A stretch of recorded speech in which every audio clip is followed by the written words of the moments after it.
Continuando a leitura do Srimad Bhagavatam, canto 10, capítulo 4, verso 43, as atrocidades do rei Kamsa. Então aqui nós temos o verso 43, repitam por favor. Shri Shuka Uvacha Evam Durmantribhir Kamsa Sahasa Mantriya Durmati Brahmahimsam Hitamene Kalapasha Vritosura.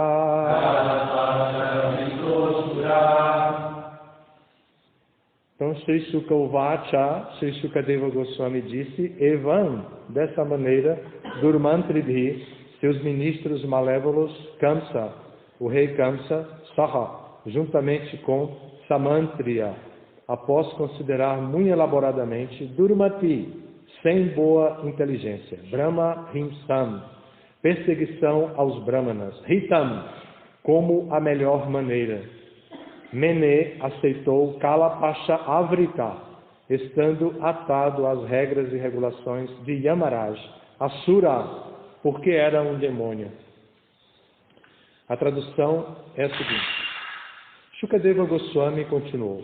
Assim, tendo ponderado as instruções de seus ministros malévolos, Kamsa, que estava atado às leis de Yamaraj, e era privado de boa inteligência, porque era um demônio, decidiu perseguir as pessoas santas, os Brahmanas, pois via nisto a única maneira de alcançar sua própria boa fortuna. Significado por sua divina graça, A.C. Bhaktivedanta Swami Srila Prabhupada. Srila Lochana Das Thakura canta, Apana Karama Bunjaye Shamana Kahaye Lochana Das. Ao invés de aceitarem as boas instruções dos sábios e dos shastras, os não devotos ímpios agem caprichosamente de acordo com seus próprios planos. Na verdade, entretanto, ninguém tem seus próprios planos, porque todos estão atados às leis da natureza e devem agir de acordo com sua tendência na vida material condicionada. Portanto, a pessoa deve mudar sua própria decisão e seguir a decisão de Krishna e dos devotos de Krishna. Então, ela livra-se da punição infligida por Yamaraj. Kamsa não era uma pessoa que não recebera educação. De suas conversas com Vasudeva e Devaki, parece que ele conhecia tudo sobre as leis da natureza. Mas devido à sua associação com maus ministros, ele não pôde tomar uma decisão que lhe trouxesse bem-estar. Portanto, o Chaitanya Charitamrita, Madhya Lila, capítulo 22, diz: Sadhu Sangha, Sava Shastri Koi, Lava Matra Sadhu Sanghe, Sava Siddhi Hoy. Se alguém deseja seu verdadeiro bem-estar, deve associar-se com devotos e pessoas santas, e dessa maneira corrigir sua condição de vida material. Geralmente eu faço um tipo específico de avaliação quando leio o Bhagavatam assim publicamente com os devotos. E tem algumas, nessa fase que eu me encontro da leitura do Bhagavatam, eu tenho, já há algum tempo, buscado os mitos que podem, ou declarações de Prabhupada, que podem se tornar mitos dentro do nosso movimento e criar divergências, dissensões e desistências, perda de coragem, perda da fé e tudo. Então eu sempre aponto para isso. Aqui, esse verso de hoje tem uma coisa muito interessante sobre esse ponto de vista de estudo. E Prabhupada disse que nós deveríamos estudar os seus livros por diferentes pontos de vista. Então, esse ponto de vista que eu estudo no momento é o ponto de vista de como um leitor comum, um devoto comum, estuda e aprende do Bhagavatam. Por que eu faço isso? Qual é a justificativa? Porque eu trabalho com educação há muitos anos e a metodologia pedagógica que nós usamos é exatamente do estudo sistemático. E o estudo sistemático exige que a gente faça conexões, ligue uma coisa com outra, que não seja só flashes de informações, e que esses flashes de informações, um mantra aqui, uma palavra ali, uma expressão ali, um comentário acolá, possa servir para conduzir a nossa vida, assim, mais ou menos sem pé nem cabeça. Então, o estudo sistemático tenta criar um fluxo filosófico tal que a pessoa, onde ela estiver, ela se situa dentro do universo do conhecimento de Prabhupada. Então, se é o Bhagavad Gita, ela entende aquele verso, aquele significado dentro de uma seção do capítulo, entende o capítulo dentro do Bhagavad Gita como um todo, entende o Bhagavad Gita como um dos 100 livros do Mahabharata, e entende o Mahabharata como um épico importantíssimo na história da Índia, que é do gênero literário Itihasa. Então ela entende que existe uma cultura por trás de tudo isso, feita para ela se localizar dentro do universo, que não é para ela meramente lidar com conhecimento, como, por exemplo, a gente lida com a expressão intuitiva de alguém que faz uma canção, uma música com a letra, e essa letra pode ter um certo significado para a gente, significado cultural, significado de alguma razão que toque a nossa inteligência, que toque o nosso coração. Não é assim. O estudo do Bhagavatam deve ser feito de uma maneira subalterna. A pessoa deve chegar ao Bhagavatam com um estado de consciência de reconhecer que aqui está o sumo de toda a literatura védica. E todos os livros de Prabhupada exigem de nós a mesma postura. Aqui estão os êxtases de Prabhupada. Eu não tive a chance de estar perto de Prabhupada para ver nenhum jeito dele. Eu conto para vocês que eu só conhecia Prabhupada por fitas, cassete com aulas e por fotos.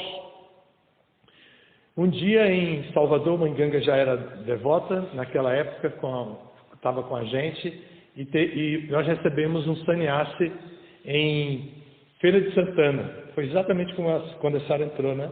Nessa época. Então, esse sannyasi trouxe um filme de Prabhupada. E foi a primeira vez que eu vi Prabhupada se mexendo.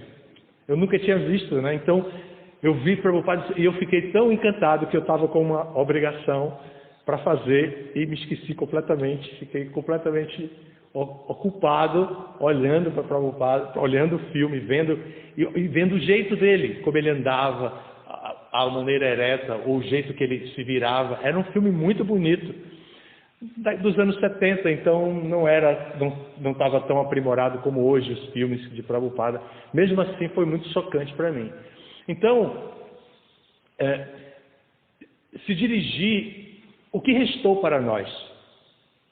Para nós, tem os significados de Prabhupada, tem as aulas de Prabhupada, tem os comentários, tem as cartas de Prabhupada, tem Prabhupada cantando, tem Prabhupada nos filmes, dançando, para a gente poder conhecer essa personalidade. Ontem eu recebi uma mensagem da Savitri, que é filhinha querida de Nova Gokula, e ela está agora como pujari no Rio de Janeiro. Então, ela me disse: Gurudeva, eu estou tendo uma experiência espetacular, porque eu comecei a ler o Prabhupada Lilamrita. E ela fez o Bhakti Shastra e tal, eu já tinha estudado, mas agora, ler o Prabhupada Lilamrita e conhecer detalhes da vida de Prabhupada está sendo muito bom para mim. Então eu estou aqui lendo o Prabhupada Lilamrita. Eu achei aquilo muito bacana, e é o que a gente espera, né, de que cada devoto pesquise e Prabhupada, e tal significado, e o que Prabhupada fala sobre isso e tal. Então isso tudo que eu estou dizendo é apenas uma introdução para o que eu vou comentar agora da minha leitura sobre esse significado produzido por Prabhupada e a tradução do texto. Porque tem algo que pode nos deixar abertos, deixar nossa inteligência iluminada para dar mais e mais valor às coisas que Prabhupada nos fala. Por exemplo, no texto original, já começa que é Shukadeva Goswami falando. Então, ele retomou o diálogo que estava na mão dos ministros com Kamsa, lembram, né? Até ontem, os ministros estavam conversando com Kamsa. Agora, Shukadeva Goswami aparece de novo. Então, é a característica da literatura do Bhagavata, que é como novela, várias e várias partes, diálogos diferentes, tempos diferentes. Aqui nós estamos agora no tempo do início da Era de Kali também, quando Parikshit Maharaj é picado, ou é amaldiçoado para ser picado pela cobra Takshaka, e se retira e vai para o lugar onde se reuniam os devotos, um Dharma Sabha. Ele vai para esse lugar onde tinham estagostes, reuniões dos devotos. Então, ele vai para esse lugar e Shukadeva Goswami chega também, tendo nascido naquele momento, já nasceu, nós sabemos que ele nasceu já com 16 anos de idade, então ele já assume a forma externa de 16 anos, não se veste e sai assim, despido do ashram Badarikashrama de Vyasadeva, sai em destino à margem do rio onde os devotos estão reunidos. Ao chegar, os brahmanas experientes olham aquela figura e identificam pela fisionomia, pelos traços fisionômicos, pela postura, que ele é um grande sábio. Então identificam, esta é a pessoa que precisa falar aqui. Então, eles dão um assento mais elevado para Shukadeva e Parikshit se aproxima e começa a fazer as célebres perguntas que dão origem a toda a discussão do Bhagavatam. Na verdade, as perguntas que vão dar origem, vão contextualizar o Bhagavatam como uma literatura para a Era de Kali, são as perguntas dos sábios de Naimisharanya para Sutta Goswami, mas derivam desse encontro de Parikshit Maharaj com Shukadeva Goswami. Então agora o Bhagavatam está apresentando o que Shukadeva Goswami disse. E quem está dizendo que Shukadeva Goswami disse é Sutta Goswami, para os sábios de Naimisharanya, descritos por Vyasadeva. O próprio Vyasadeva está contando toda essa história. Então, Shukadeva Goswami toma a palavra e fala: assim, tendo ponderado as instruções de seus ministros malévolos, Kamsa, que estava atado às leis de Yamaraj. Então, ele está explicando quem era Kamsa. Kamsa era uma pessoa presa à lei do karma. E quem lidera, ou quem julga através do código de leis do karma é Yamaraj. Então, ele está dizendo aqui, Kamsa era uma pessoa eternamente liberada, um Nityabadha, eternamente condicionada, um Nityabadha ali, daquele conceito primário, ele seria um Nityabadha, que está aos cuidados sob as leis de Yamaraj. Então, naquela situação, Shukadeva explicando assim de maneira cultural, dando um toque cultural para frente. Entendam o que eu estou dizendo. Eu estou dizendo que ele estava atado às leis de Yamaraj. Eu não vou entrar nos detalhes agora. Isso é Shukadeva Goswami falando. Eu não vou entrar nos detalhes, mas fiquem logo sabendo que Kamsa é condicionado. Ele está condicionado às leis de ação e reação, que são as leis do karma e que são dirigidas por Yamaraj. Entendam, porque já estamos no 10º canto do Bhagavad. Mais ou menos, esse é o tema aqui, pedagogicamente falando. Aí e diz algo muito interessante. E era privado de boa inteligência. Aqui, a palavra inteligência está precedida de um adjetivo para qualificar esse substantivo, inteligência. Então, a condição de boa inteligência significa que pode ter inteligência que não seja boa. E esse conceito não é muito comum no Bhagavatam. Não é muito comum nos livros de Prabhupada. Então aqui, e eu fui olhar no significado palavra por palavra, não conheço bem o sânscrito, mas a palavra que está é Durmati. Durmati que diz sem boa inteligência. Então foi traduzido assim, Prabhupada manteve a tradução no texto, sem boa inteligência. Então significa que tem inteligência que não é tão boa assim. E isso é muito importante, porque ele está dizendo que o Kamsa, que está atado às leis do karma, que é uma alma condicionada, sob esse ponto de vista, ele não tem boa inteligência. Então, naturalmente, pode se perguntar, e o que significa boa inteligência? E quem é que tem boa inteligência? Então, isso é um tema que está aqui, que a gente pode ver quando o Prabhupada generaliza inteligência, quem é inteligente, quem não é inteligente, a gente pode ver que naquele momento o Prabhupada não está entrando em detalhe da classificação das inteligências, porque não tem só um tipo de inteligência de acordo com o Sukadeva Goswami aqui, tem inteligência boa e inteligência que não é boa, e tem vários tipos de inteligência. Então aqui é importante observar isso, que é um detalhe pequeno, onde o Prabhupada não entra no mérito da questão. A inteligência apenas se satisfaz com a adjetivação boa da palavra inteligência. E aí vem, porque era um demônio. Ele não tinha boa inteligência porque era um demônio. Então o demônio, a gente sabe, pode ter conhecimento que for, mas a sua decisão é sempre egoísta, egocêntrica, malvada, não vê o bem da sociedade, pelo contrário, vê o mal, medita e pensa e trabalha para a satisfação de seus próprios interesses, ainda que isso provoque o mal para os outros. Aí o verso continua, a explicação, dizendo, portanto, ele decidiu perseguir as pessoas santas, os brahmanas, pois via nisto a única maneira de alcançar sua boa fortuna, sua própria boa fortuna. Então, o significado, Prabhupada vai explicar de uma maneira parecida com o que eu acabei de dizer agora, de Sukadeva Goswami, que não entra nos detalhes para explicar o que significa estar preso à lei de Yamaraj. Então, Prabhupada, dando uma especuladinha, assim, Prabhupada aqui coloca citações, não diz de onde vem, não dá o significado, como se ele estivesse pensando assim, já estamos no 10º canto. Quem leu desde o primeiro canto já tem que saber isso que está aqui.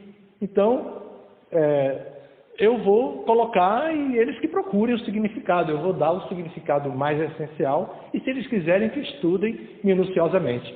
Eu estou especulando o pensamento de Prabhupada sob o ponto de vista pedagógico, sob o ponto de vista de quem escreve, do interesse do autor de ser compreendido pelo leitor.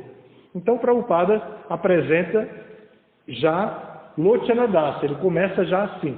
Srila Lochana Das canta Apana Karama Bunjaye Shamana Kahaye Lochana Das. Ponto.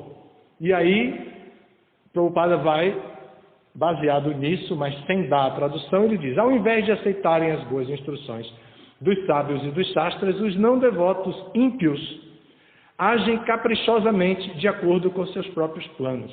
Outra vez, para quem estudou sequencialmente e viu que Prabhupada diz que só tem dois tipos de devotos, que existem dois tipos de pessoas, os suras e os asuras, agora está dizendo que os não devotos, aqueles que não são suras, podem ser ímpios. Então, se os não devotos ímpios está escrito aqui, os não devotos ímpios agem caprichosamente, então existe a possibilidade de que hajam não devotos também piedosos.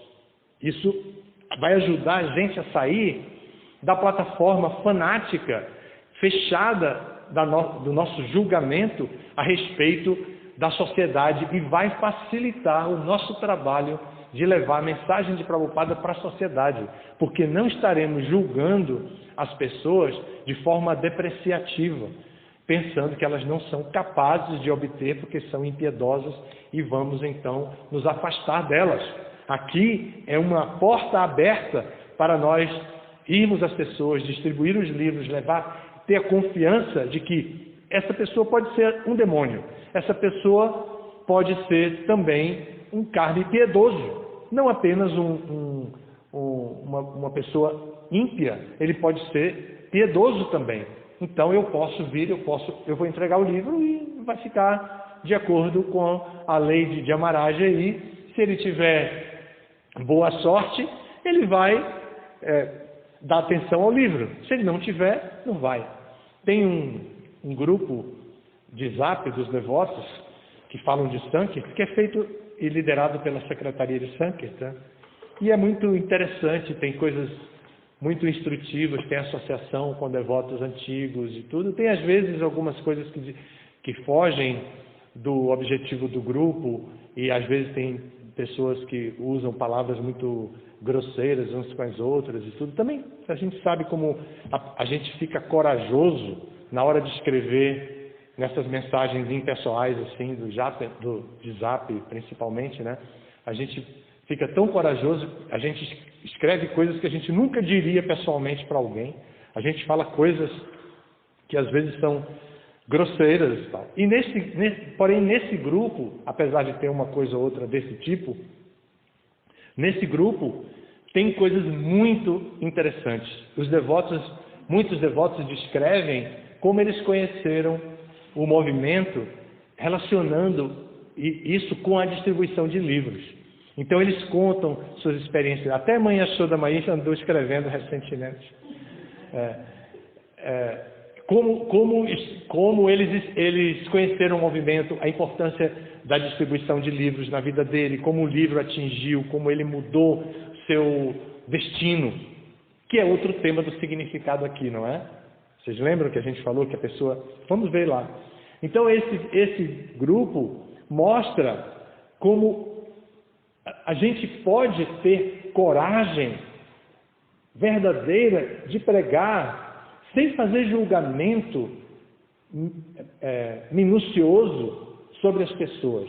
Nós podemos entender que essas pessoas são simplesmente desprovidas do conhecimento espiritual. E porque são desprovidas do conhecimento espiritual, essas pessoas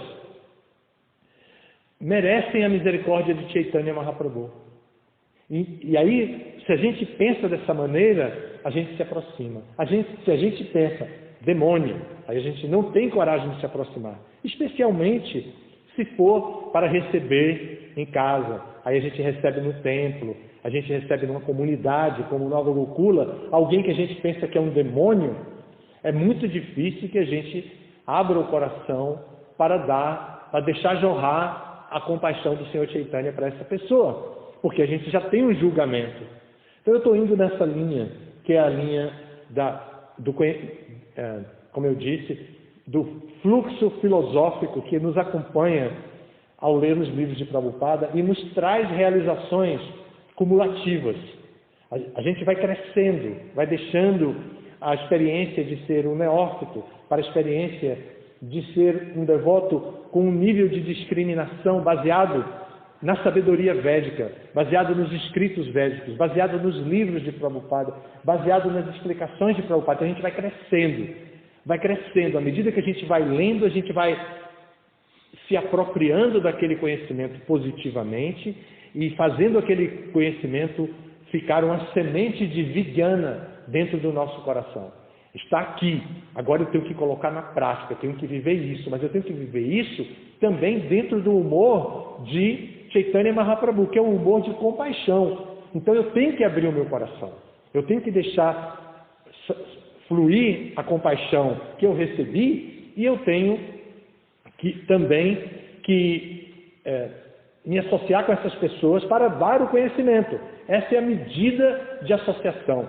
Eu não sou trouxa de me associar com quem não é devoto, eu não sou trouxa de fazer isso, porque isso vai dificultar o meu aprimoramento espiritual. Mas eu tenho que aproveitar a mínima liberdade de me associar para compartilhar as minhas realizações, mostrar para essa pessoa o meu comportamento correto, o meu comportamento devocional, mostrar para essa pessoa um livro, mostrar para essa pessoa um pensamento, às vezes uma interpretação de alguma situação social na rua que encontramos, na convivência com colegas de trabalho, colegas de faculdade, colegas de escola, o que seja.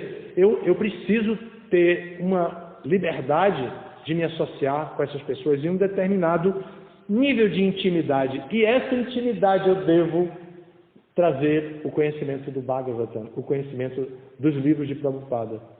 Então, aí, aqui continua dizendo assim, né? Os não devotos ímpios agem caprichosamente, de acordo com seus próprios planos. Depois, Prabhupada diz assim: na verdade, entretanto, ninguém tem seus próprios planos, porque todos estão atados às leis da natureza. Que coisa mais triste, né? É um conhecimento importantíssimo para a gente. Mas pensar que tudo que passa por nossa cabeça é produto da interação dos três modos da natureza material é demais, né? Ter que admitir isso, que a gente não está agindo com a liberdade que a gente pensa que tem. Que tudo que a gente manifesta é produto dos três modos da natureza material.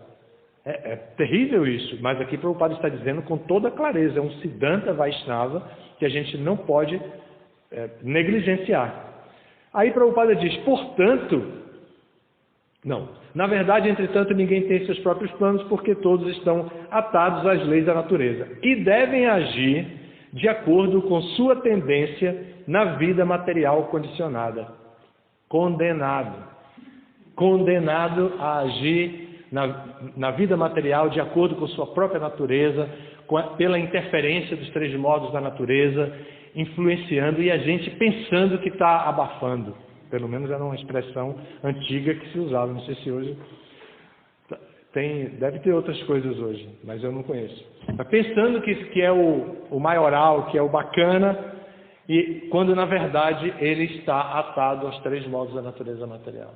Aí Prabhupada assume a sua posição de acharya, de guru, de jagat guru, que embora seja uma expressão que ele não gostava para si mesmo, inclusive que ele proibiu de que cantassem, depois que cantaram muito Jagat Guru, Srila Prabhupada e tal, Prabhupada disse, não cantem, porque já tem muitos Jagat Gurus. Porque Jagat Guru significa o Guru impersonalista, que é o Guru universal, que o universo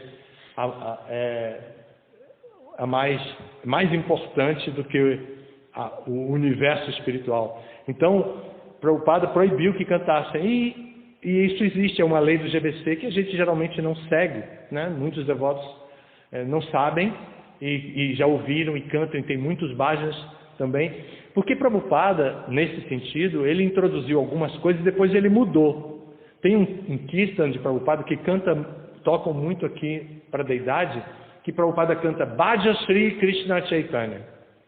Depois de cantar, gravar e divulgar, que até hoje tem, Prabhupada descobriu que os Prakrita Sahajas utilizam muito a expressão Bhaja Shri Krishna Chaitanya,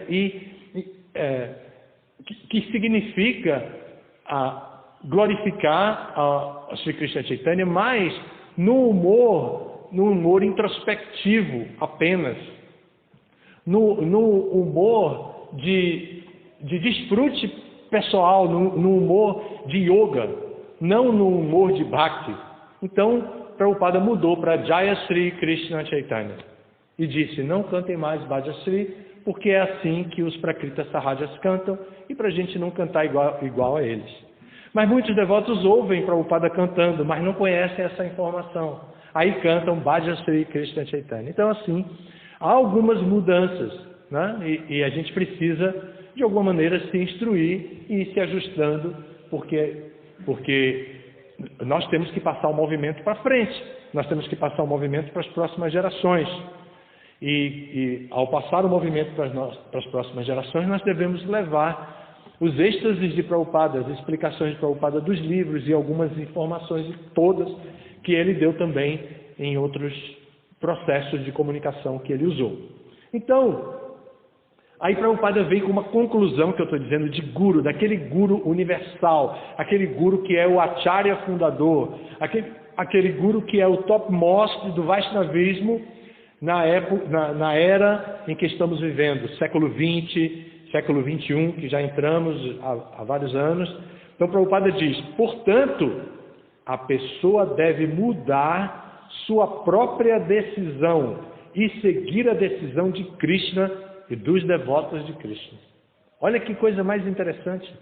Primeiro está dizendo que, na verdade, a pessoa não tem plano nenhum, que os planos são produto da interação dos modos da natureza. Ela não sabe estar defendendo suas opiniões, defendendo tudo, curtindo, mas ela tem o seu cérebro contagiado ou manipulado pelos modos da natureza. Então, o Prabhupada está dizendo, tem que mudar sua própria decisão. É a posição dela tomar a decisão de dizer, não, eu agora preciso conhecer a minha natureza liberada. Porque Prabhupada diz que até então eu estou agindo de acordo com a minha natureza condicionada aos modos. E eu preciso agir de acordo com a minha natureza liberada. E aí Prabhupada diz, precisa mudar sua própria decisão. Ninguém pode mudar a decisão de alguém. Ninguém pode. Nem o mestre espiritual pode fazer isso. Não há milagre.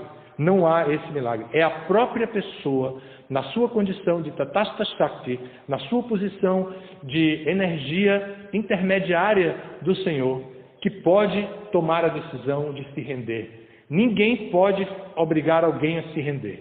Isso não existe. Ela pode se render externamente, temporariamente, pode enganar, pode fingir, o que for. Mas se ela se tornar sincera e séria no processo de rendição, aí ela desenvolve a plenitude da rendição gradualmente.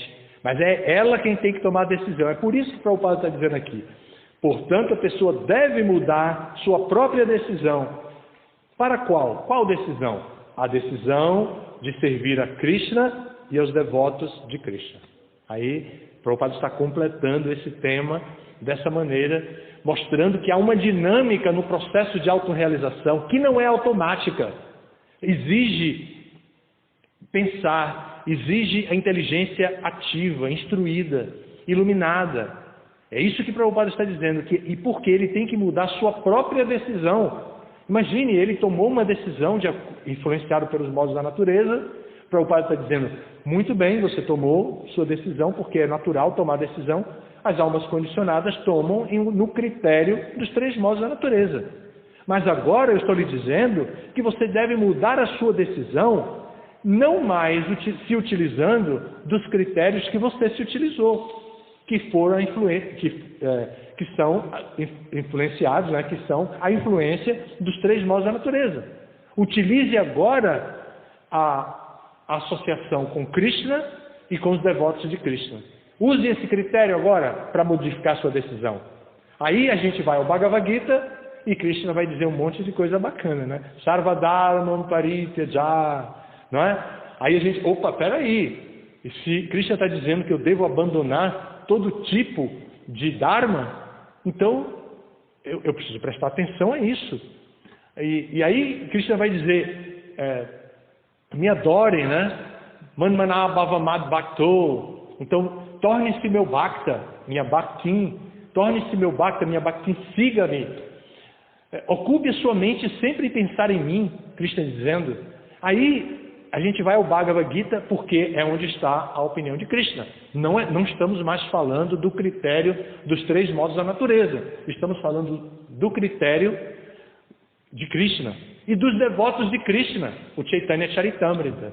O Chaitanya Charitamrita é a personificação de Bhaktarupa, o devoto Chaitanya na forma de um devoto, e é o patrono, o padrão de Bhakta que nós queremos. Queremos muitos Bhaktas semelhantes a Chaitanya Mahaprabhu aqui, né? Todos nós precisamos nos tornar Bhaktas naquele estilo, no estilo de Chaitanya Mahaprabhu.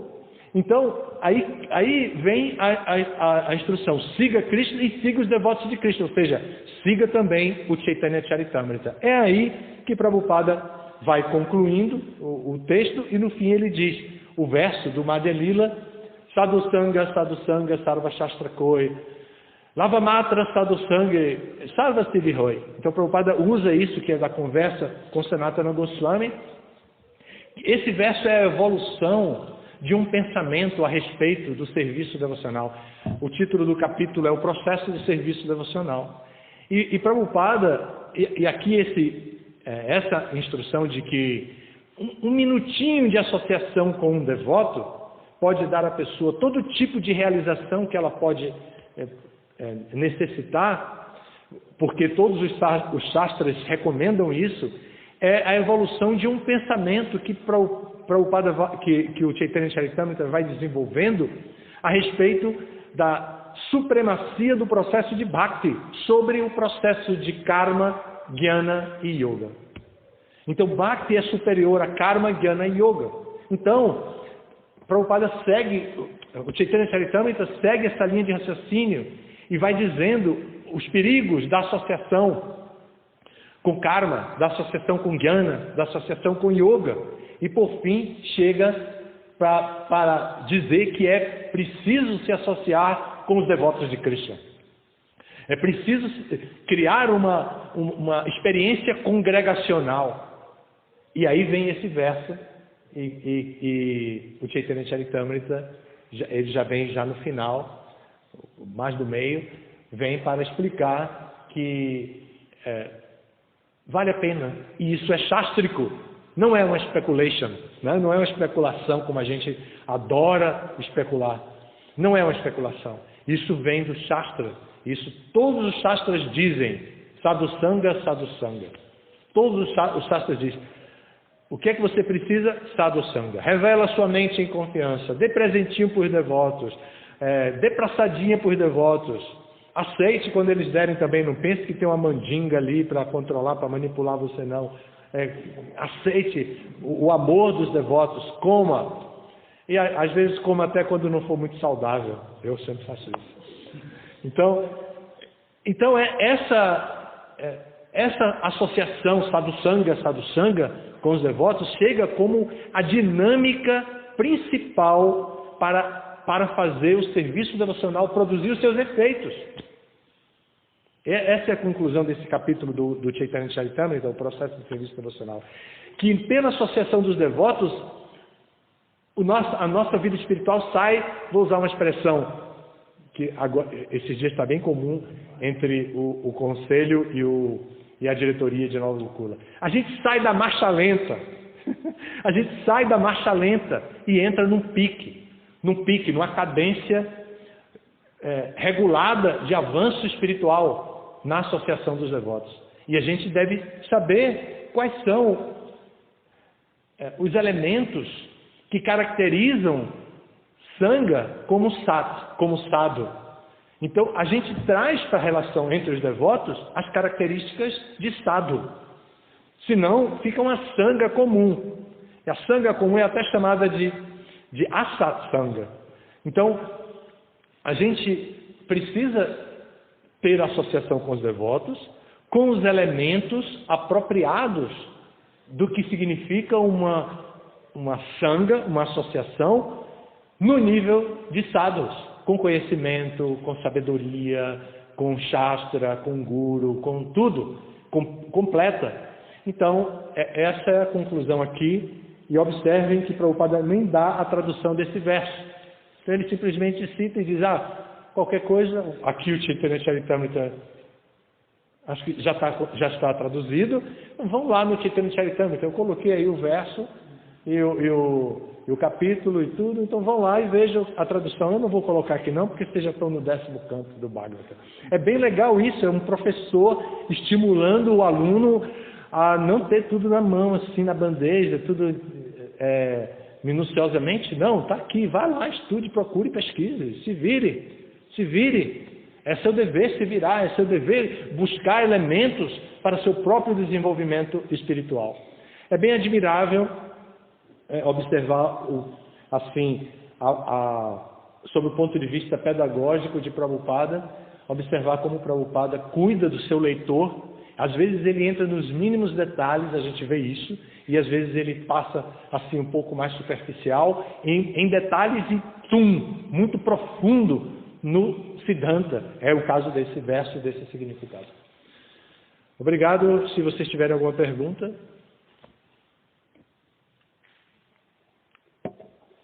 Comentários? Fecha a Lila. Mas impressionante também considerar que Prabhupada está dando esse significado no seu livro de morte. Sim, é isso mesmo. É muito, muito impressionante. Ele já está no leito de Samadhi, né? Já está no leito de Samadhi e está falando com tanta profundidade, tipo as últimas mensagens para a gente. É muito importante isso. Obrigado pelo comentário. Algo mais? Sim, Antazan.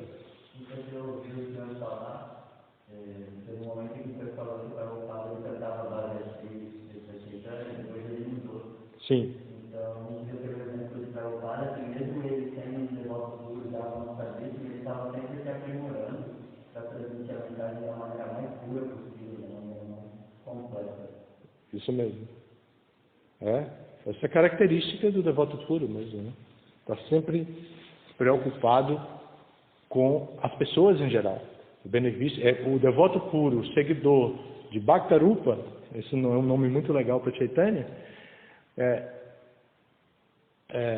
tem essa preocupação em como fazer com que o néctar que flui das comportas quebradas do reservatório de amor a Deus, que é o amor a Deus, esse néctar atinja todas as pessoas que estão imersas no oceano de ignorância e avidya. Né? Essa é a preocupação. Mãe, achou da mãe?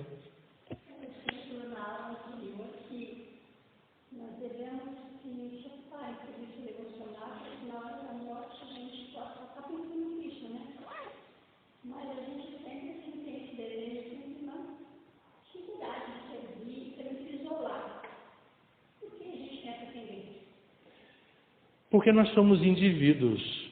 Então, nós temos uma relação com a nossa mente, com a nossa inteligência, com os nossos sentidos.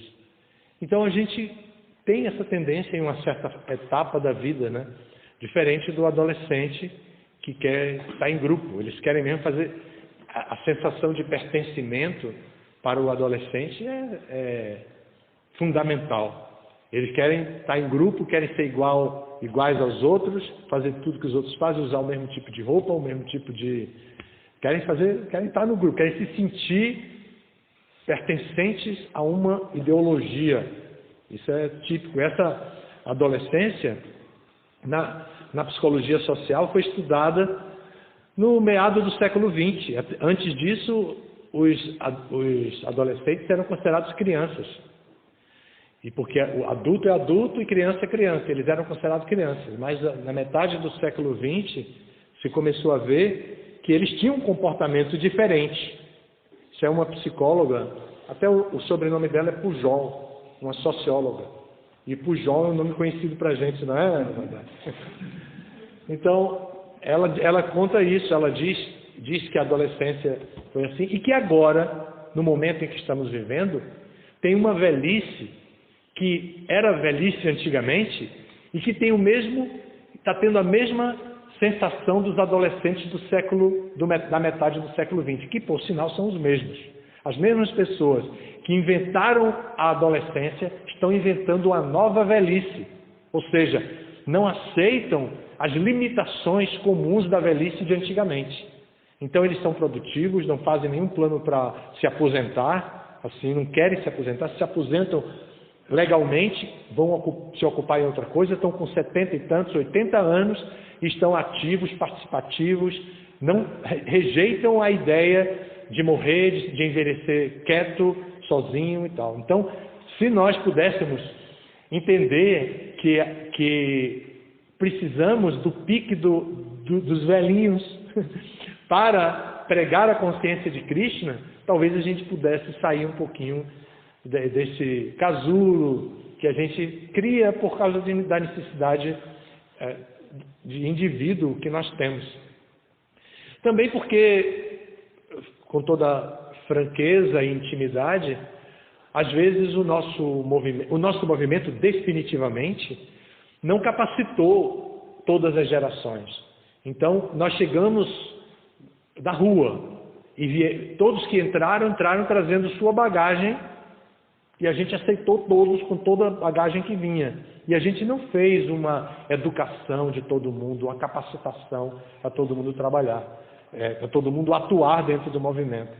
Então isso cria uma dificuldade muito grande de comunicação de uns com os outros, para desenvolver amizade com pessoas completamente diferentes em termos de educação, em termos de cultura e tudo. Então não é fácil criar uma amizade a nível de tolerância e paciência com pessoas muito diferentes. Então nós temos isso até hoje, porque não tivemos uma... Mas tem algo que nos une. O que nos une é o serviço devocional. Então nós precisamos compreender que não há serviço devocional mais adequado para a missão de Prabhupada do que pregar. Então aí a gente pode sair um pouquinho da casa da gente e ir pregar. E pode aceitar responsabilidades e fazer as coisas que a gente pode fazer muito bem feito. Imagine, uma experiência pessoal também, minha mãe vai fazer 96 agora, e até recentemente eu chegava na casa dela e ela cozinhava para mim porque sabia tudo que eu gostava. Mas ela agora está proibida de cozinhar, minha irmã que é a chefona lá, porque ela se queimou muitas vezes. Então minha mãe disse que ela não pode mais chegar perto do fogão. Então quando eu chego lá, ela me conta essa história sempre. Estou proibida de chegar perto do fogão, então não vou cozinhar por isso. Porque meu irmão tem um jeito de ser dentro da casa dela. Ou seja, ele vai para a cozinha, ele cozinha tudo e faz todo mundo comer tudo que ele cozinhou. Mas se forem depender disso, não vão comer, né? Vão passar fome. Eu não vou cozinhar, não sei. Então, aí ela cozinha para mim, ela cozinhava. Então, agora ela já não faz. Então, mas, já isso com 90 anos. 90 anos, né? Então, a gente pode ainda, mesmo estando um pouco mais velhos, assumir responsabilidades com o Festival do Domingo, com a recepção das pessoas, com a internet, pregar, fazer lives, sair, explodir. A gente precisa explodir. A gente precisa explodir. As nossas aulas, ontem eu tive um encontro, uma reunião com o Guru Dayanata, para a gente voltar a falar, a gente iniciar isso que a gente já tinha falado antes. Vamos gravar nossas aulas, depois a gente vê a fidelidade filosófica, porque morando em Nova Gokula, a gente também aprende a relaxar muitas coisas, e até relaxar com a filosofia, e ficar a filosofia mais simplória, porque a gente está acostumado a falar só entre a gente. E para pregar, para que seja escutado por outros, a gente tem que ter um grau de fidelidade maior, porque outras pessoas estão olhando com a visão crítica. Mas olha o que estão falando em Nova Gokula. Então a gente tem que estar fidelizado ao Siddhanta Vaishnava, à pregação de Prabhupada, ao estilo de Chaitanya Mahaprabhu, não fugir do tema, não especular. Então, a gente estava falando sobre exatamente essas coisas ontem. Então, a gente vai gravar e depois publicar. A gente precisa fazer isso. Porque a gente precisa pregar, gente. Vai acabar daqui a pouco essa pandemia, e essa coisa que está aí, essa limitação. Olha o templo como está lindo. Pelo lado de fora, todo pintado. Eu acho que nunca teve uma tonalidade tão bonita. Na minha impressão, uma combinação, uma tonalidade tão bonita. O Samadhi, quando eu vi as mandalas pintadas, eu pensei que era uma coisa nova. Eu fui olhar as mandalas e aplicaram agora essa escultura aí. Fiquei olhando para poder entender, porque está muito bonito. Muito bonito. Então, o Samadhi está bonito. Agora o portal... Foi a mãe Goura Lila que colocou no grupo de residentes. Depois daquele momento, eu digo, que horas eu vou no portal? Que horas eu vou no portal? O tempo inteiro pensando, mas fica tarde, eu vou dormir, né? Então, o portal está sendo pintado, daqui a pouco isso aqui vai estar cheio de gente outra vez. E a gente vai ter que receber, que pregar, que acolher, que dar praçada, que vender praçada para eles, que vender os nossos produtos na loja. A gente vai ter que interagir com toda essa gente. Então, vamos também nos preparar, né? Nos preparar. Tudo bem? Fernanda Montenegro. Falando de pregação, né? Os devotos querem dar esse livro. No caso, a gente vai esse livro.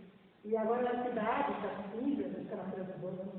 Aí tem um pessoal evangélico, eles falam, aceita uma oração, a pessoa para, né? Ah, sim, aí eles falam uma mantra deles, dá um livro. Na verdade, estão fazendo a distribuição de livros, né?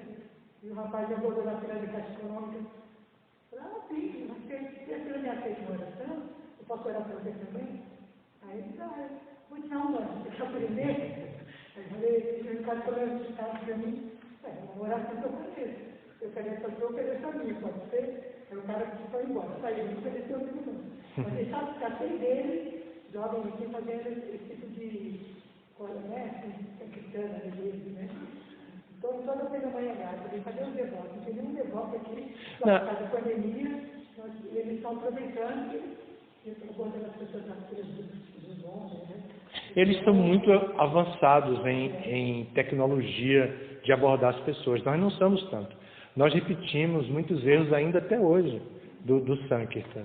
A gente tem um nível de agressividade que a gente precisava corrigir. Não sendo possível corrigir, os devotos da ISKCON foram proibidos de fazer Sankirtan em Pindamonhangaba, porque era uma cidade naquela época muito pequena, e a gente decidiu não fazer Sankirtan aí para não fazer uma abordagem muito agressiva.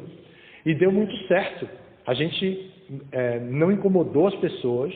A gente depois entrou através da prefeitura em vários níveis. Começou com, ou talvez antes, porque Mahavira era muito comunicativo com toda a galera aqui. Se vocês forem falar com Edmundo, ele ainda vai falar de Mahavira, de Lilananda, de Gurudas, porque essas pessoas cultivaram os vizinhos.